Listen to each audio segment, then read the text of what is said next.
अल्लाहुम्मा सल्लि अला सय्यिदिना मुहम्मद व अला आलि सय्यिदिना मुहम्मद व बारिक वसल्लिम।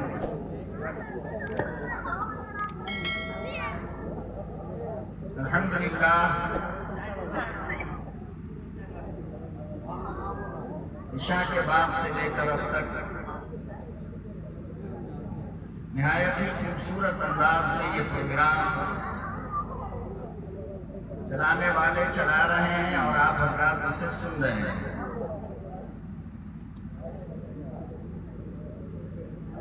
अब जब सोने का वक्त आया है तो बेंगलोर वाले को मौका दिया गया है।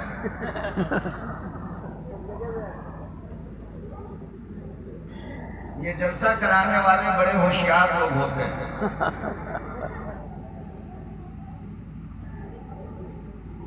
और इनके ख्याल में ये बात होती है कि बाहर वाले को आखिर में बुलाएंगे तो लोग बैठे रहेंगे। ये ख्याल भी गलत है। नींद से कोई समझौता इंसान नहीं कर सकता। नींद अगर आ जाए और उसका वक्त आ जाए तो मैयत को जिस पे रखकर आप कब्रिस्तान ले जाते हो ना, उसमें भी डाल दो तो नींद आ जाएगी। तो 12 के बाद चाहे जिब्रील अलैहिस्सलाम बयान करने आए, पब्लिक फिर भी नहीं रहेगी। और हम कारी इसराफील साहब से बार बार कह रहे थे कि कारी साहब मुझे 10 बजे का मौका दे दो। अब इनकी क्या मजबूरी थी अल्लाह बेहतर जाने। बहरहाल जो चंद अहबाब बचे हैं, मैं चाहता हूं कि आप जब तक मैं यहाँ रहूं आप मेरा साथ दें, ताकि मेरे अंदर का डर खत्म हो, खौफ खत्म हो। नई जगह पे डर लगता है ना आदमी को, पता नहीं किस किस माइंड के लोग बैठे हुए हैं, क्या बोलना है क्या नहीं बोलना है। 1-2 बार आ गया तो कोई फर्क नहीं पड़ता।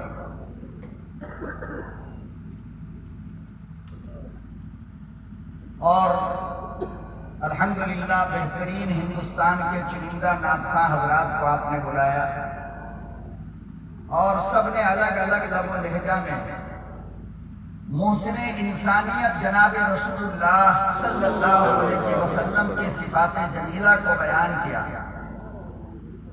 और हालात हाज़िरा पर बेहतरीन अशार पढ़े हैं। और आप हजरात ने नोट से भी दाद किया और होंठ से भी दाद किया और कुछ लोगों ने उछल कूद करके भी दाद किया। मगर मामला यह है कि हमारे हाथ में अब इससे ज्यादा कुछ है भी नहीं।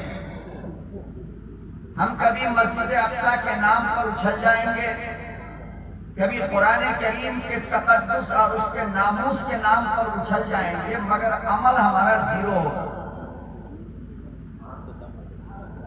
और यानी हम आप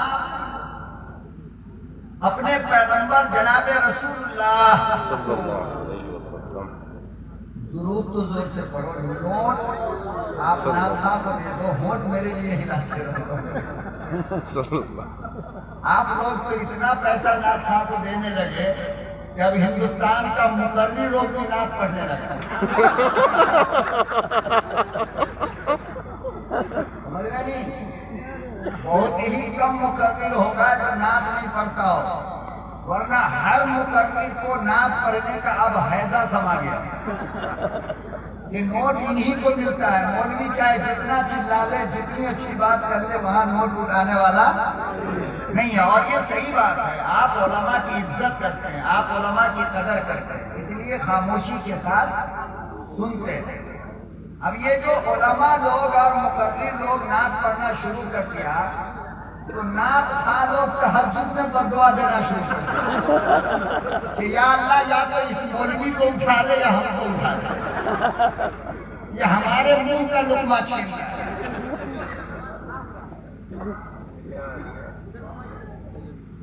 बहरहाल एक पर एक आपके जलसा कराने वाले ने हिंदुस्तान के 9 टंकी नाथखा को नहीं बुलाया, हजरत हसन इब्ने साबित के ओरिजिनल शागिर्दों को बुलाया, जिसके चेहरे पे जनाब रसूलुल्लाह की दाढ़ी है, जिसके सर पे पैगंबर आजम की टोपी है, और मैं तो कहता हूं कि जिसके चेहरे पर पैगंबर की दाढ़ी न हो उसको नात पढ़ना हराम है, इजाजत नहीं है उसको।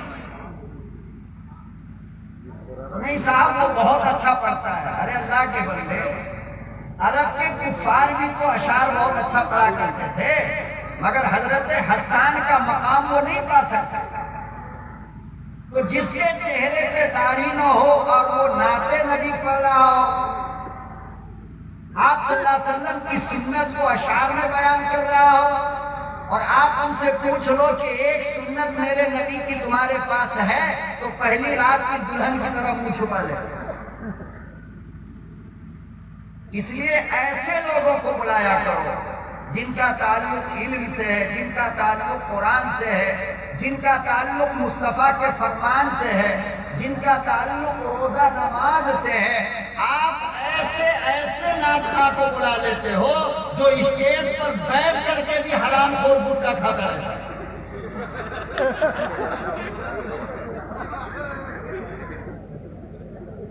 और जब नाम के लिए बुलाया जाए तो फिर कुल्ली वगैरह भी नहीं करेगा, गुटखा को इधर साइड में कर लेगा और नाच पढ़ना शुरू। बताइए अल्लाह की लानत बरसेगी नहीं इसके ऊपर। हिंदुस्तान के एक बहुत बड़े अल्लाह के वली गुजरे हैं जनाबे मिर्जा मजहर जाने जाना। माइक बिल्कुल ठीक है, अब इसको हाथ मत लगाइएगा, ठीक है ना? आप हमसे नाराज हो गए,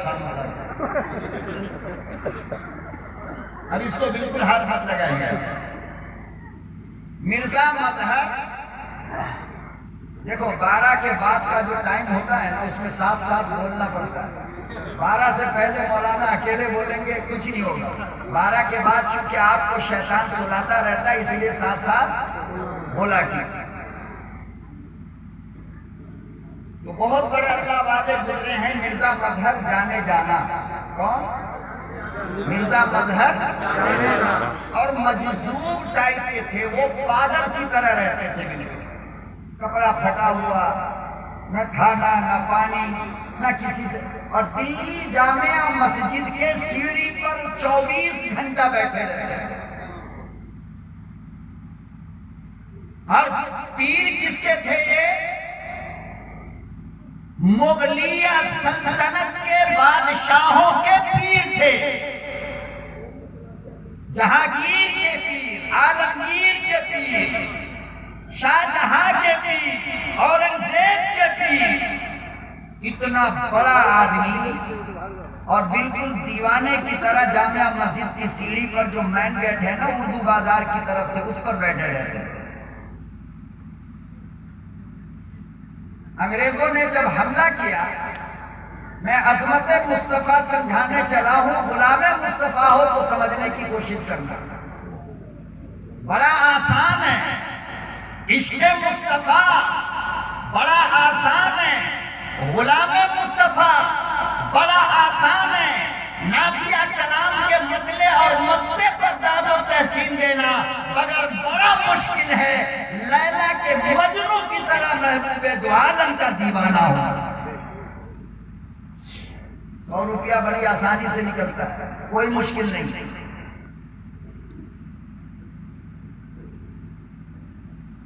तो अंग्रेज से जब मुकाबला हुआ तो एक गोली मिर्जा मजहर जाने जाना के सीने में लगी और वो दिल के पास आकर के रुक गए। और मिर्जा मजहर जाने जाना के बारे में मौलाना अहले स्टेज मेरा साथ दें। मशहूर ये है कि सुबह से लेकर शाम तक में 10 लाख मर्तबा दुरूद शरीफ पढ़ते थे। कितनी बार? 10 लाख। 10 लाख मर्तबा। हम लोग 10 मर्तबा भी अगर कर लें तो बहुत बड़ा एहसान है। जितने लोग यहाँ बैठे हैं, माफ करना मुझे, सच्ची बात बताओ आज किसने कितनी बार दुरूद पढ़ा है? नहीं ना?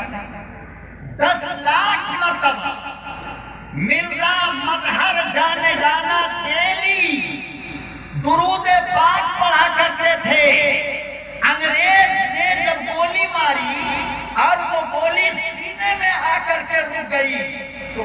दिन मिर्जा साहब ने एक बार भी दुरूद नहीं पढ़ा,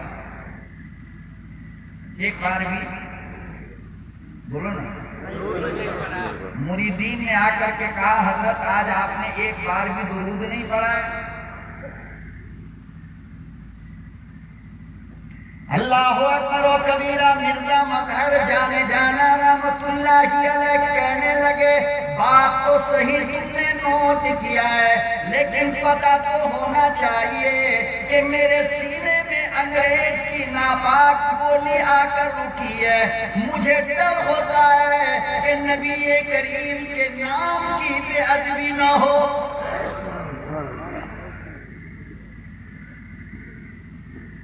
मैं दिल से दुरूद पाक का नजराना पेश करता हूँ, मैं दिल से इमामुल अंबिया का नाम लेता हूँ, मैं दिल से फातिमा के अब्बा का तराना पढ़ता हूँ, मैं दिल की गहराई से हसनैन करीमैन के नाना का नाम लेता हूँ, मगर दिल में अंग्रेज की गोली गंदी नापाक आकर रुकी है। मुझे डर होता है कि मैं इमामुल अंबिया का नाम लूं, कहीं बेअदबी न हो।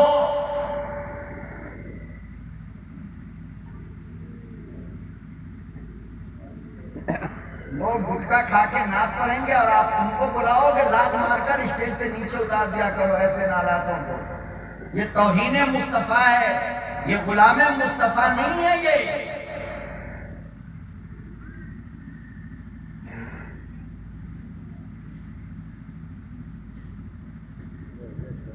मौलाना रशीद अहमद गंगोही रहमतुल्लाह अलैह से किसी ने पूछा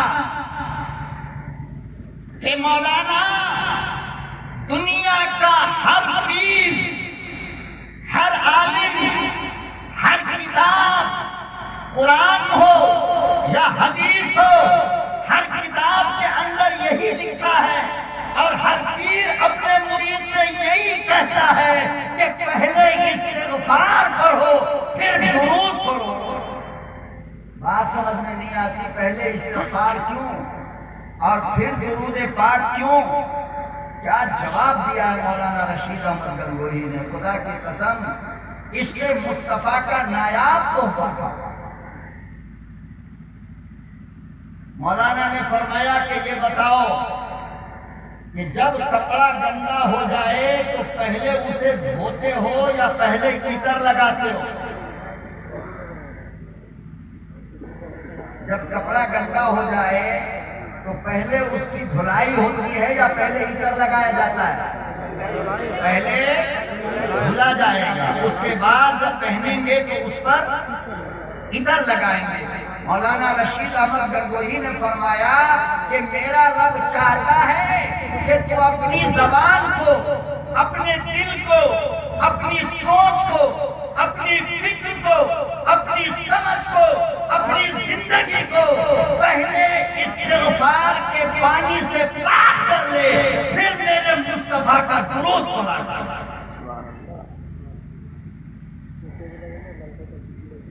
पहले इस्तिग़फ़ार करके गुनाह की गंदगी साफ करो और फिर मेरे मुस्तफा का नाम लेना। अगर इस्तिग़फ़ार के बगैर दुरूद पढ़ोगे तो मुस्तफा की तौहीन।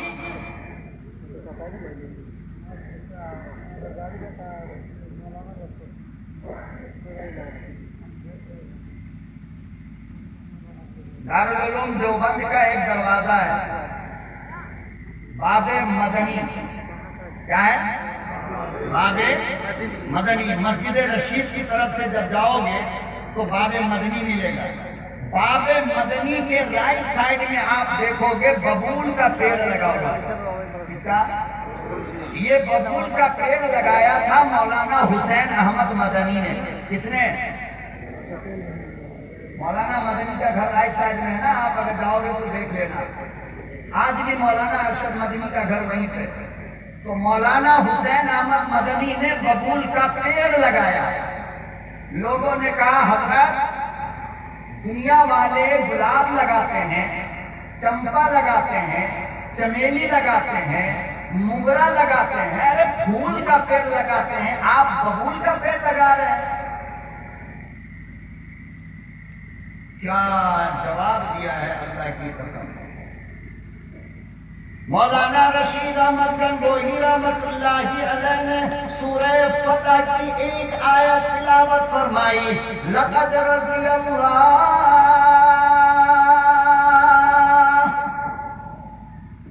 अनिल मुमिनीना इज़ युबायिऊनका तहता शजरा। अल्लाह के वली ने कहा, ओ लोगों तुम्हें क्या पता जिस दरख्त के नीचे बैठ कर हुदैबिया के मौके पर मेरे नबी ने बयान किया वो बबूल का दरख्त था, इसीलिए मैंने अपने दरवाजे पे बबूल लगाया।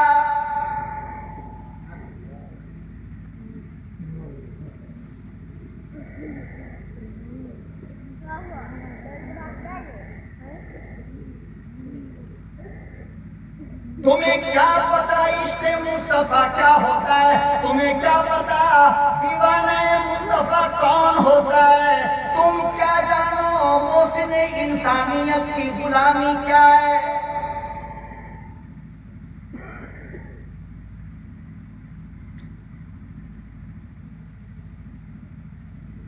जनाबे हज़रत अब्दुल्लाह इब्ने ज़ैद एक सहाबी हैं, मस्जिद नबवी में कभी कभी आकर अजान दिया करते थे।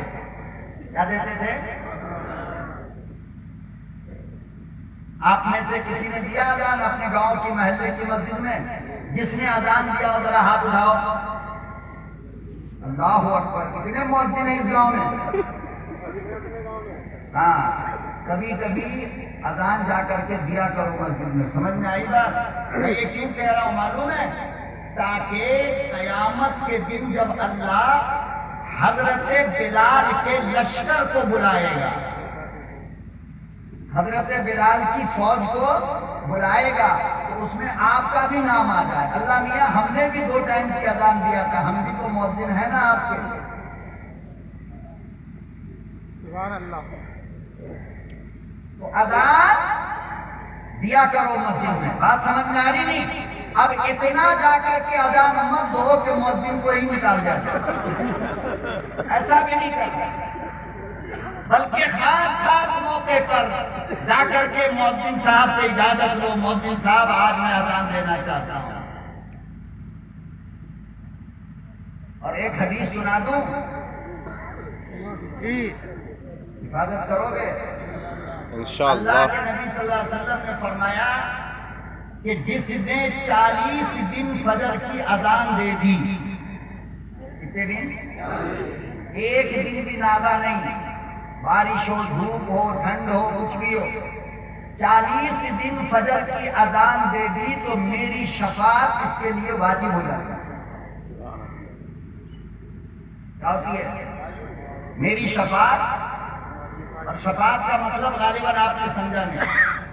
शफाअत का मतलब यह है कि मैं उसको जन्नत देने की जमानत देता हूं। 40 दिन फजर की अजान। तो अब्दुल्ला इब्ने ज़ैद सहाबी रसूल हैं, कभी कभी मस्जिद में जाकर के अजान दिया करते थे।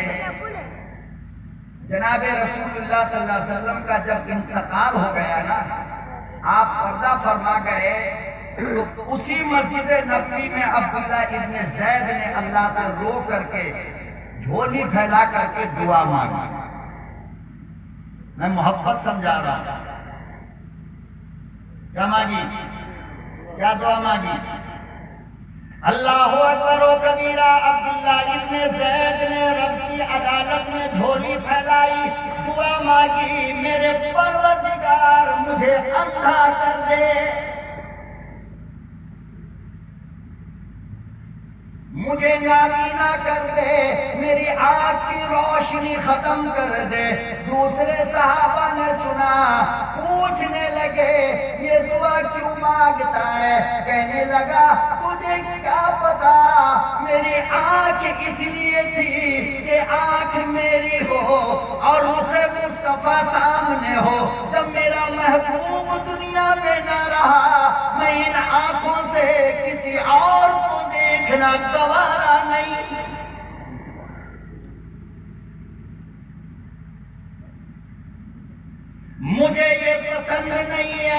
कि जिस आंख ने इमामुल अंबिया को देखा, जिस आंख ने रसूल अकरम सल्लल्लाहु अलैहि वसल्लम को देखा, जिस आंख ने ताजदार बतहा को देखा, जिस आंख ने फातिमा के अब्बा को देखा, फिर वो आंख दुनिया में किसी और को देखे।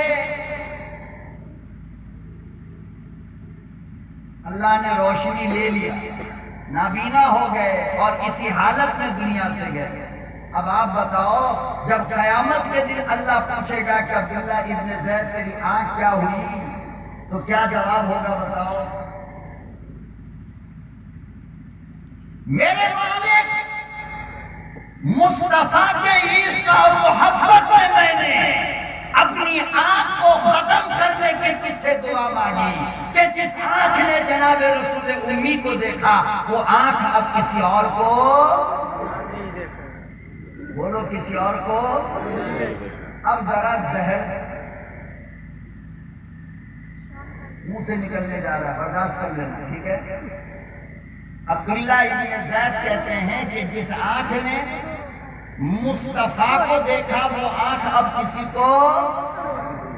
हमारी तुम्हारी हालत ये हो गई कि अभी जिस आंख से अल्लाह के कुरान को देखते हो, 2 मिनट के बाद मोबाइल पर उसी आंख से नंगी तस्वीर देखते।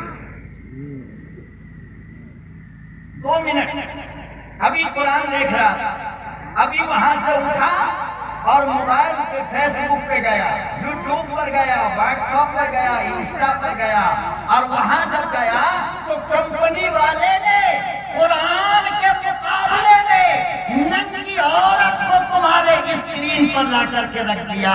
ओ मुसलमान के बच्चों, एक लम्हे के लिए सोच करके देखो कि जिस वक्त तुम इन नंगी तस्वीरों को देखते हो, क्या मेरा रब आंख बंद कर लेता है? मेरा अल्लाह आंख बंद कर लेता है? मेरा अल्लाह नहीं देख रहा है कि इस आंख से अभी कुरान देखा, सूरह यासीन देखा, सूरह रहमान देखा और रब का कुरान देखा, और उन्हीं आंखों से अब क्या देख रहा है? बताओ, ये इंसाफ है? ये मोहब्बत है? ये ईमान की अलामत है? ये ईमान की पहचान है? आप इंसाफ करो। मौलवी की बात तो ऐसे ही खराब लगती है।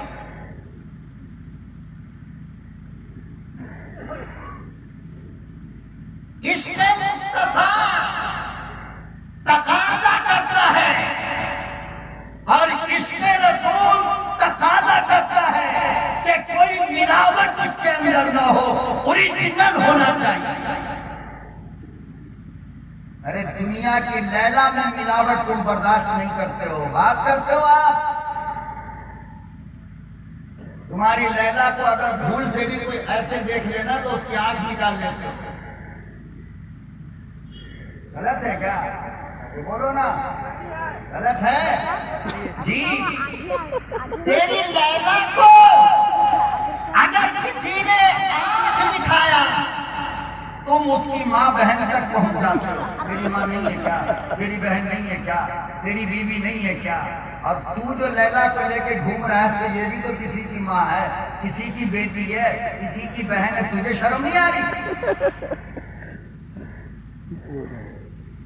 बीवी को लेकर जाओ,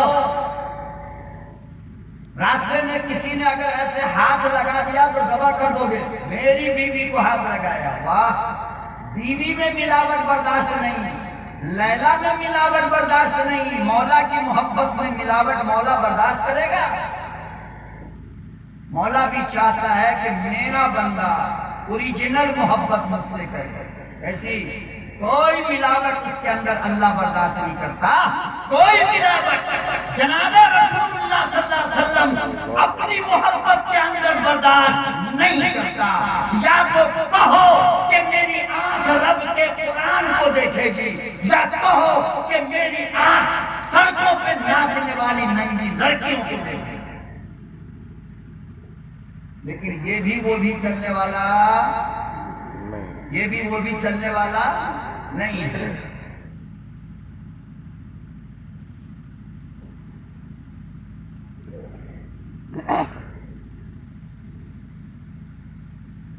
मोहब्बत किसी से हो, मोहब्बत चाहे किसी से हो, वो अपने अंदर मिलावट को बर्दाश्त नहीं करती। मानते नहीं मानते इस बात को? हैं? हर मोहब्बत करने वाला चाहता है कि खाली मेरी है, मेरी रहे, मिलावट कोई बर्दाश्त नहीं करता। एक मर्तबा फोन करोगे, खुदा न खास्ता बिजी आ गया तो बीवी की खैर नहीं। अब वो कह रही है अम्मा से बात हो रही थी, नहीं मैं नहीं मानता। कहां थी बिजी, किससे बात कर रही थी, देखा मिर्ची लगी नहीं लगी।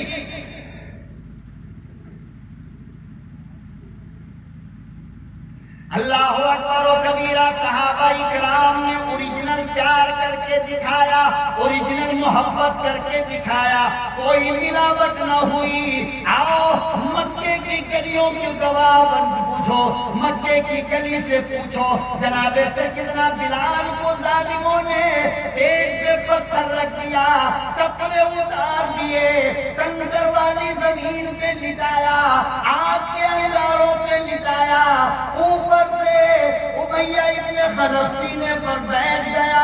रिवायत में मौजूद है हजरत बिलाल की ज़बान एक हाथ बाहर आ गई, एक हाथ। सैयदना अबू बकर गुजर रहे थे, फरमाया बिलाल आहिस्ता आहिस्ता अल्लाह को ना, अल्लाह का नाम ले लिया कर। जोर से नाम लेता है, इसीलिए इन जालिमों को दुश्मनी है ना। अल्लाहु अकबर। सैयदना बिलाल कहने लगे खबरदार, अबू बकर तू कहता है आहिस्ता नाम लेने के लिए, मैं जब तक जोर से अल्लाह का नाम ना लूं मजा नहीं आता।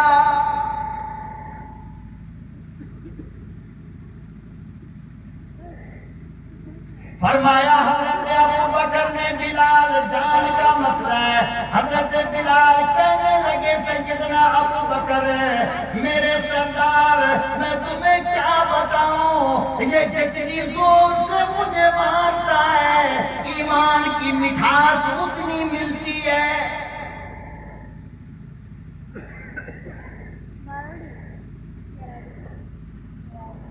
मजा नहीं आता, आहिस्ता नाम लूं मजा नहीं आता।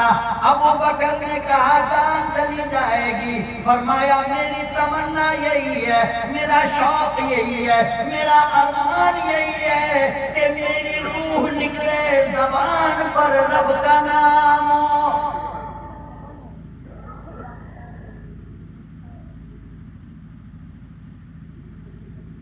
इसी को शायर कहता है शहादत कहे उल्फत में कदम रखना,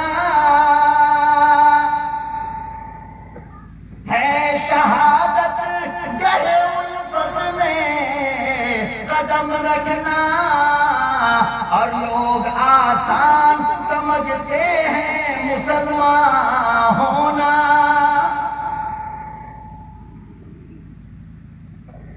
हमने जितना आसान इस्लाम को समझा, इस्लाम उतना आसान नहीं है।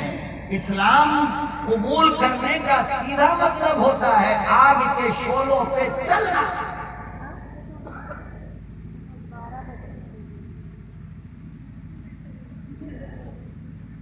और जब आग के शोलों पे चलोगे, अपने जान का नजराना पेश करोगे, अपनी औलाद को गोद में लेकर ये कहोगे मेरे परवरदिगार शहादत कबूल फरमा, तो फिर तने तनहा हम्मास की सूरत में खड़े रहोगे। अब दुनिया झुकने पे मजबूर हो जाएगी तुम्हारे साथ। मगर हम लोगों ने तो डिजिटल इस्लाम समझ रखा है। इस्लाम क्या है? डिजिटल इस्लाम है, अपनी मर्जी का इस्लाम। जब चाहो नमाज पढ़ो, जब चाहो नमाज छोड़ो, जिसे चाहो देखो, जिसे चाहो ना देखो, जब चाहो तौबा करो, जब चाहो ना करो, जब चाहो रोजा रखो। डिजिटल इस्लाम मेरी मर्जी का इस्लाम है। नहीं नहीं, इस्लाम हमारी मर्जी का नहीं हो सकता है।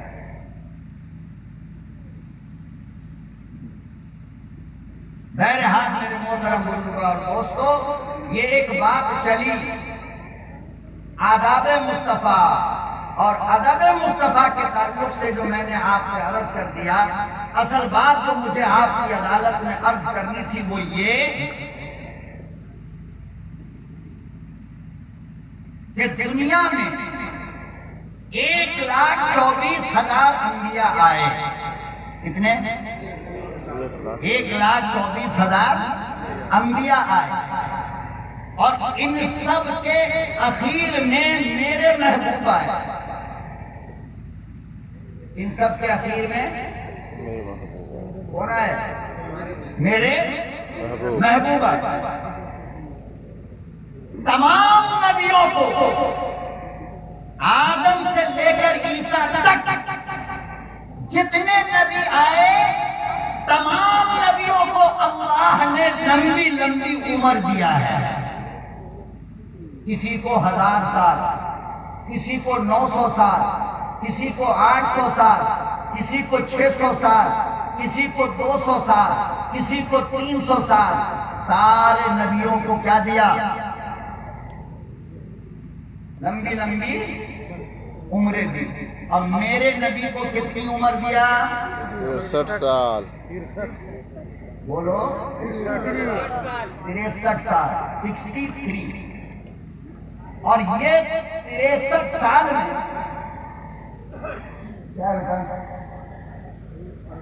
2 मिनट सबर कर लो, बाद में खिला लेना। और इधर आ जाओ।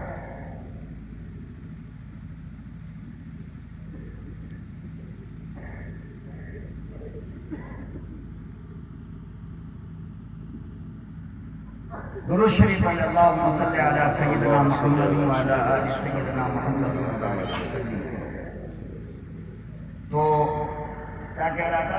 तमाम नबियों को अल्लाह ने लंबी लंबी उम्रें अता फरमाई। अब मेरे नबी को कितनी उम्र दिया? और 63 साल में से 40 निकाल दो, बचा कितना? 23 साल। 23 साल। 40 साल में चूंकि नबी को नबूवत मिलती है ना, तो बचा दीन का काम करने के लिए, लोगों को समझाने के लिए, लोगों की जिंदगी में इनकलाब पैदा करने के लिए, लोगों के सामने अल्लाह का तारुफ कराने के लिए, लोगों को अल्लाह की पहचान बताने के लिए। कितनी उम्र मिली? ऐसे पॉइंट की बात कहने जा रहा हूं जो अब तक यकीनन आपको किसी ने कहा नहीं होगा। गड़बड़ अगर किया तो बहुत पछताओगे। बहुत पॉइंट की नुक्ते की बात हजरात उलमा मुतवज्जो हो। तमाम नबियों को उम्र मिली 800, 900, 1000 साल। उसमें से 40 निकाल दो तो उनको समझाने का मौका मिला 800 साल, 700 साल, 600 साल। मिला नहीं मिला? और मेरे नबी को मिला सिर्फ और सिर्फ 23 साल। कितना? 23 साल। आदम से लेकर ईसा तक आप देखो, तमाम नबियों ने अपनी कौम को लंबे जमाने तक समझाया, मगर ईमान कितने लाए? किसी नबी पर 50 आदमी, किसी नबी पर 100 आदमी, किसी नबी पर 200 आदमी। हजरत नूह ने 950 साल तक समझाया तो ईमान कितने लोग लाए? 40 आदमी। मेरे मोहतरम बुजुर्ग और दोस्तों, क्या कहने हैं आपके पैगंबर के और क्या कहना है मोहम्मद मुस्तफा सल्लल्लाहु अलैहि वसल्लम का? ये 23 साल लोगों को समझाया तो दुनिया का कोई शहर बचा नहीं जहां पर गुलाम मुस्तफा मौजूद हो।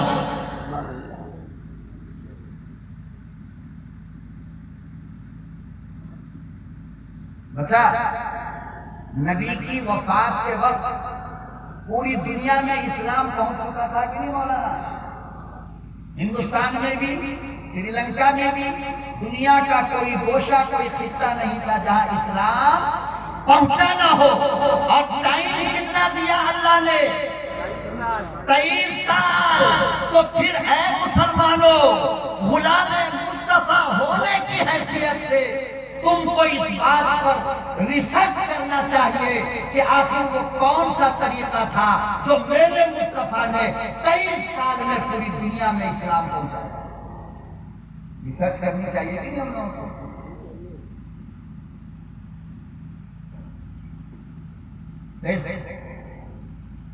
रिसर्च करना है नहीं करना? करना है ना। रिसर्च नहीं करोगे तो ऐसे ही दुनिया वाले कहते रहेंगे इस्लाम तलवार से फैला, इस्लाम मारपीट से फैला, इस्लाम जुल्म से फैला, कहते नहीं आज लोग। लेकिन मेरा ये दावा बरादरान वतन को और दुनिया की वो तमाम ताकतों को कि एक नाम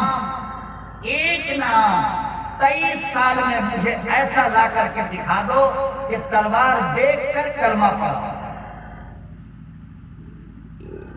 एक नाम है नहीं ना? तो फिर सवाल ये पैदा होता है कि आखिर वो कौन सी जादू की छड़ी थी मेरे नबी के पास? और जबकि उस जमाने में न जहाज, न मोबाइल, न सोशल मीडिया, न पोस्ट, न आना न जाना, कुछ नहीं। फिर सवाल ये है कि आखिर इस्लाम फैला तो कैसे फैला?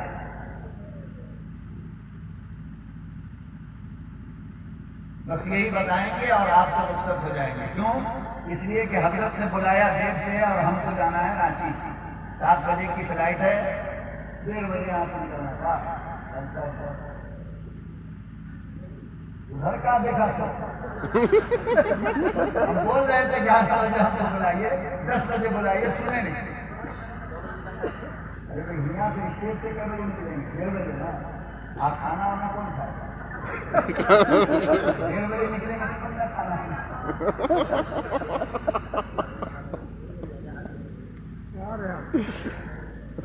बस आज मैं यही पैगाम और यही पॉइंट आपके हवाले देकर जाऊंगा ताकि दुनिया में कोई इंसान अगर आपको ये कहता हुआ नजर आए कि इस्लाम तलवार से फैला है तो आप इस फकीर के बातों का जवाब देना कि नहीं, इस्लाम तलवार से नहीं फैला। और अगर फैला है तो एक लाओ तारीख, एक हिस्ट्री उठा कर लाओ। चलो मेरी किताब छोड़ो, मेरी हदीस छोड़ो, कुरान का हवाला छोड़ो, तुम अपनी किताब से लेकर आओ। रामायण में दिखाओ, महाभारत में दिखाओ, गीता में दिखाओ, सीता में दिखाओ, तौरात में दिखाओ, इंजील में दिखाओ, ज़बूर में दिखाओ, या दुनिया में जितने अंग्रेजों ने तारीख लिखा उसकी तारीख में दिखाओ कि एक बंदा तलवार देखकर ईमान लाया।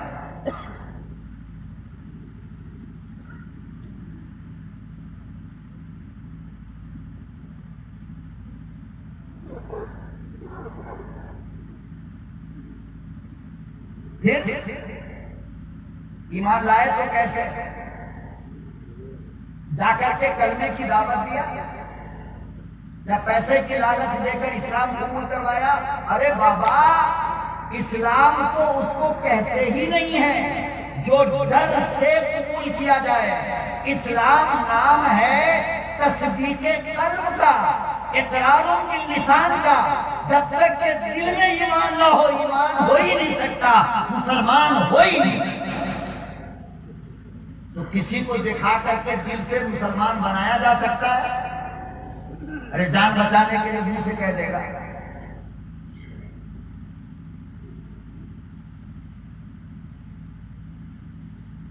अल्लाह अकबर व कबीरा। कुरान करीम ने इसका जवाब बड़े खूबसूरती से दिया। फरमाया मेरे महबूब,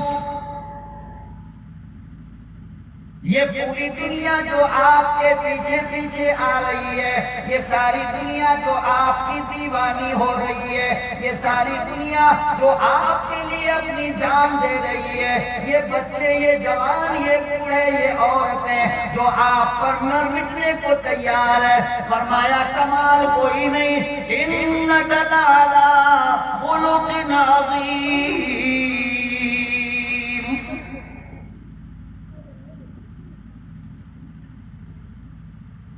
ये आपके आला अखलाक का करिश्मा है, ये आपके हंसते हुए लब का कमाल है, ये आपकी मुस्कुराहट का कमाल है, ये आपके प्यार का कमाल है, ये आपके अखलाक का कमाल है।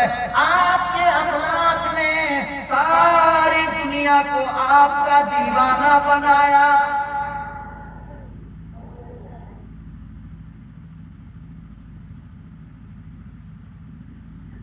हातिम ताई को जानते हो? जानते हो? एक जंग के मौके पर हातिम ताई जो काफिर था, मुसलमान नहीं था, उसकी बेटी गिरफ्तार होकर मदीने में पैगंबर के सामने लाई गई। कहां लाई गई भाई? थोड़ा बोल दो ना। पैगंबर के सामने। आधे तो चले गए अल्हम्दुलिल्लाह। अब जो कुछ बचे हैं वही कम से कम कौन सा सुन लो। गिरफ्तार होकर लाई गई। आका सल्लल्लाहु अलैहि वसल्लम के सामने वो खड़ी है। आका सल्लल्लाहु अलैहि वसल्लम की नजर पड़ गई तो देखा कि उसके सर का 2 बाल खुला हुआ नजर आ रहा। कितना? कितना? पूरा दुपट्टा हटा नहीं है, बल्कि 2-3 बाल नजर आ रहा है। आका सल्लल्लाहु अलैहि वसल्लम ने अपना रुमाल उतारा, अपना तौलिया उतारा, अपना अमामा उतारा और फरमाया कि उमर जाकर के बेटी का सर ढांक दो। जबकि सर खुला नहीं था। कितना खुला था? 2-3 बाल खुले थे। फरमाया कि उमर जाकर के बेटी का सर ढांक दो। हजरत उमर की जबान से एक जुमला निकल गया, या रसूलल्लाह वो काफिर की बेटी और आपका अमामा पाक है, आपका रुमाल पाक है और वो काफिर की बेटी नापाक है।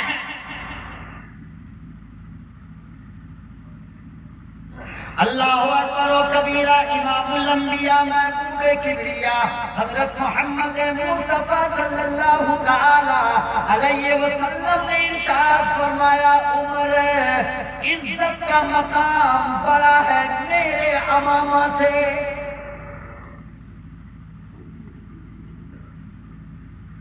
और फरमाया, उमर अरे बेटी बेटी होती है, काफिर की हो या मुसलमान की।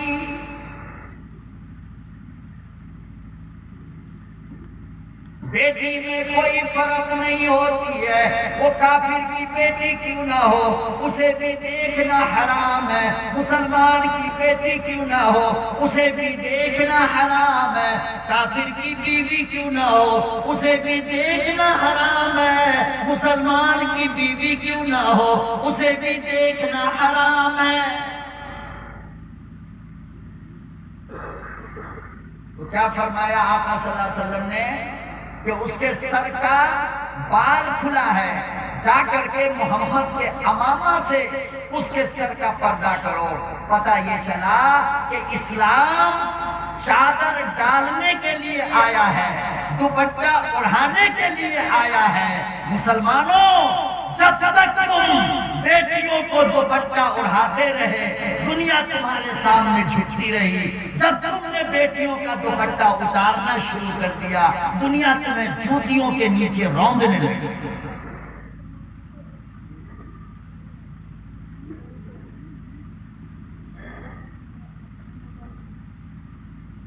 जब मुसलमान दूसरों की इज्जत की हिफाजत करता था तो दुनिया उसके कदमों पे आकर मोहम्मद अरबी का कलमा पढ़ती थी। जब मुसलमान दूसरों की इज्जत से खेलने लगा, जब मुसलमान दूसरों की बेटियों से सारी रात भर बात करने लगा, जब मुसलमान दूसरों की बेटियों का दुपट्टा उतारने लगा, जब मुसलमान दूसरों की बेटियों को गंदी नजर से देखने लगा, तो फिर दुनिया में हम जलील हो गए, हम रुसवा हो गए। क्यों? इसलिए कि कुरान कहता है वला तहिनु वला तहज़नु व अंतुमुल आलौना। मुसलमान रहोगे तो इज्जत मिलेगी, हम मुसलमान हैं क्या? अरे मुसलमान कहाँ है? खतना कराने का नाम मुसलमान ना, बड़ा खाने का नाम मुसलमान ना, जुमा जुमा पढ़ने का नाम मुसलमान नहीं। मुसलमान उसे कहते हैं जिसके सर के बाल से लेकर पांव के नाखून तक इस्लाम की तस्वीर नजर आता है, चेहरे से इस्लाम नजर आता हो, सर से इस्लाम नजर आता हो, उसकी चलन से इस्लाम नजर आता हो, उसकी बोली से इस्लाम नजर आता हो। आज हमारी हालत ये हो गई कि बीवी अगर कुछ बोले तो हम इतनी जोर से बोलते हैं जैसे जलजला आ गया। ना हमारी बोली में इस्लाम, ना हमारी नजर में इस्लाम, ना हमारे अखलाक में इस्लाम, ना हमारे उठने बैठे, माँ की, बहन की, इसकी उसकी, चौक पे, चौराहों पे, रोड पे, सड़कों पे गालियां हमारी प्यारी प्यारी जबान दे रही है। तो जिस जबान से गाली निकलेगी उस जबान से कलमा कोई पढ़कर कैसे अमल करेगा?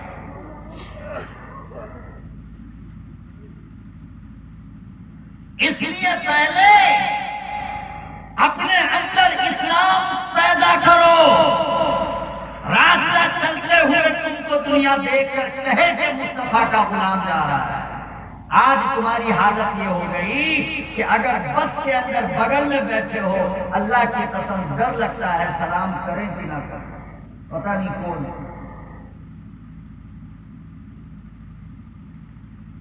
अभी आज की बात मैं बता रहा हूं, आज की बात। बेंगलोर से जब निकला हूं मैं तो मेरे सीट के बिल्कुल बगल में एक साहब बैठे हैं। भाई अगर हमें ये पता होता कि मुसलमान है तो हम सलाम करते ना, लेकिन वो बैठा है कहीं से मालूम नहीं होता, न चेहरे पे दाढ़ी, न इस्लाम का लिबास, न सर पे टोपी, न सर पे अमामा, तो भला ढेर चमार और भंगियों का लिबास पहन करके कोई आपको कैसे मुसलमान समझेगा? आप कोई पहचान तो रखो इस्लाम की।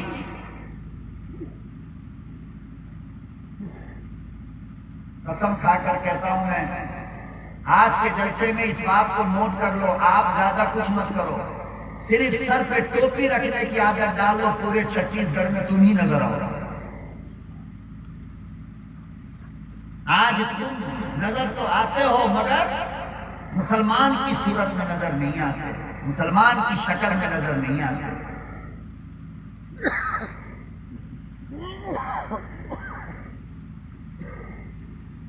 फरमाया कि उमर दुपट्टा डाल दो, या रसूल अल्लाह आपका रुमाल पाक है, वो काफिर की बच्चा ना पाक है। फरमाया कि इज्जत और इफ्फत का मकाम मुस्तफा के अमामा से। कितनी आसानी से हम किसी की बेटी को मैसेज कर देते हैं, हाय हाय बारे मुसलमान की औलादों, तुम्हें शर्म से डूब मरनी चाहिए। एक लम्हे के लिए किसी की माँ बहन को मैसेज करने से पहले और गंदी बात करने से पहले अपने गिरेबान को झांक ले, तू भी कल किसी बेटी का बाप बनेगा, तू भी कल किसी का शौहर बनेगा, तू भी कल किसी का बेटा बनेगा।